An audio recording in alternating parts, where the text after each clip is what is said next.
When we come into contact with a trigger, it leads to a thought about using. And as this thought continues, craving sets in. If we stay in the situation or move toward the drug, the craving gets stronger. At some point, the craving takes control and we do whatever it takes to get more meth.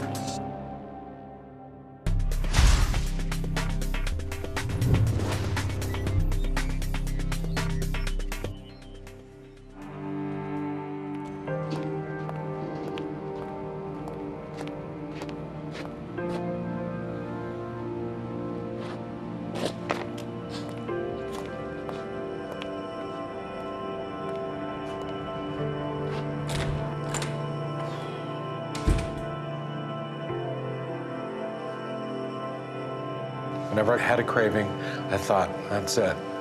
I've got the craving. There's just nothing I can do. I'm an addict. I have cravings. I have to use. When I crave meth, I gotta go. I need it. It's like a firecracker going off. It's that quick. I mean, it doesn't come at me slow. I don't see it coming. It's just, I'm sitting here talking to you now, and I might walk out the door and it'll be on me. Parts of our brain tell us when to take action and when to hold back. For example, if we see a new car we really want, the lower brain tells us, buy it. But the upper brain asks, can you really afford this? When our brains are healthy, the upper and lower brains communicate to help us make good decisions. Meth makes the lower brain really strong. A trigger produces an intense go response to use. On top of that, the upper brain has been weakened. It's as if we've lost our brakes and our impulse to use is speeding out of control. Now that I have this reason that makes sense. Okay, this is upper, this is lower brain. You know, and not just, oh, this is lower brain, it's not my fault. You know, I'm an addict, it's not my fault. But to be able to say, I see what's happening, let me stop it before it gets out of control. Just because I have a craving, I can breathe, I can work through it. There are people I can talk to. So now we know it's possible to manage our cravings. And when we do, they gradually get less intense. It helps to take it one day at a time.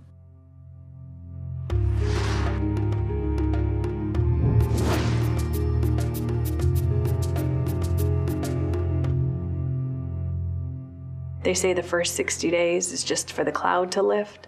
It really is just for the cloud to lift, just for you to be able to speak and think. I'd like to talk a little bit about the stages of recovery so that you kind of have a roadmap for what to expect depending on where you are at this point in time. And the first stage, obviously, is the withdrawal stage. Every day, I was depressed. The first 7 days, I wanted to go and get some more. I wanted to go out and smoke. You don't want to do anything. You know, you're just in a state where you're not sure what's going on and nothing sounds fun and you'd just rather sleep. I was just so depressed with what I've done with my life and I was just dragged through the day. In the first stage of recovery, withdrawal, we feel exhausted and low. Our brains have less dopamine and fewer receptors and transporters, making it difficult to function. After withdrawal, there's a stage of recovery in which people often feel a lack of pleasure. Some call it hitting the wall. Feeling good without meth takes time. I had been going to the dances, had all the new friends, everything was great. I got an apartment and I just slept. I just went into this funk where I just wanted to sleep. Sometimes cravings come back. Sometimes you're really tired, you can't get out of bed, you really feel angry.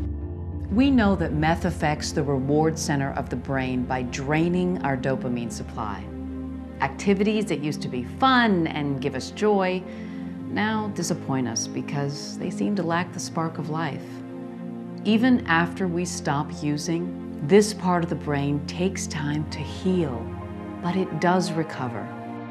Because this can happen rather quickly, it can really knock you off your game. And if you haven't relapsed up to now, this is actually the most common time for relapsing, which usually happens around 45 or 60 days into your recovery. I relapsed 2 months after I started the program. And that was because those first 2 months were really hard for me. In this stage, we find it difficult to think clearly and focus. Sometimes it feels like we'll be stuck here forever, and we may think, if this is sobriety, forget it. That's why relapse is common here. I started to question whether I could really do it, whether I was ever going to get to the point where I would really feel normal again, whatever normal was. In early recovery, many of us have trouble feeling pleasure. But if we can get through all this, it shows that our brain is healing. It still took me about 4 or 5 months to feel happy. Everything downtown was always black and white to me. At the rehab I was in, we had a 24-hour pass. And when we got off the freeway and I saw downtown, it was all in color.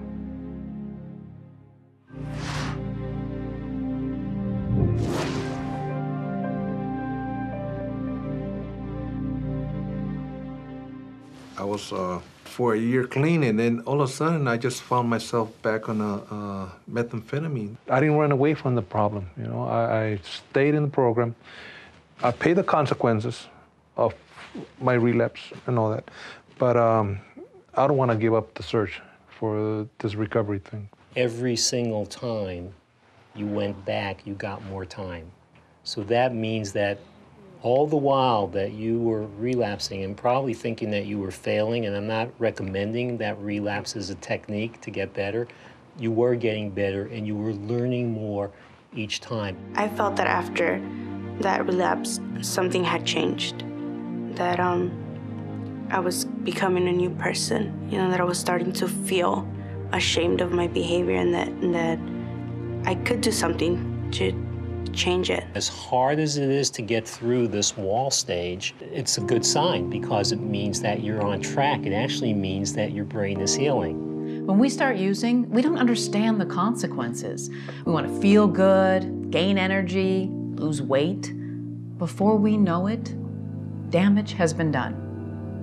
The good news is that if we stop using, our brains heal and life begins to feel good again. Here at the cellular level, damaged receptors and transporters regrow over a 6 to 12-month period. These scans actually show the healing process. The red areas show our brain regenerating over time. Our transporters are working again, our dopamine levels are rising, and life's possibilities return. I wasn't ready before, but now I want it. I want it so bad. I crave my recovery.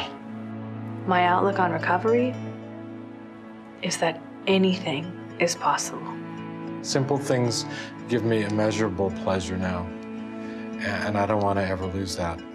Last night when I felt like using, and then I woke up this morning and I was still clean. That gives me a lot of hope.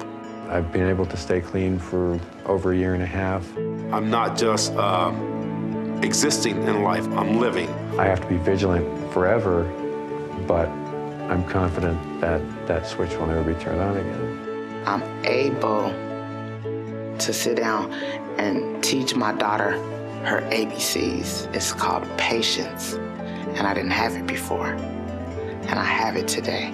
I set goals, and today I accomplished them. It was really important to realize that I had something to offer. That all the things that I've been through, all the experiences, all the addiction, everything that I went through was for a reason and a purpose. And it was so that I could be who I am today. Because I look in the mirror today and I think, you rock, you know? So I'm really happy with who I am today. And so I wouldn't trade that for anything.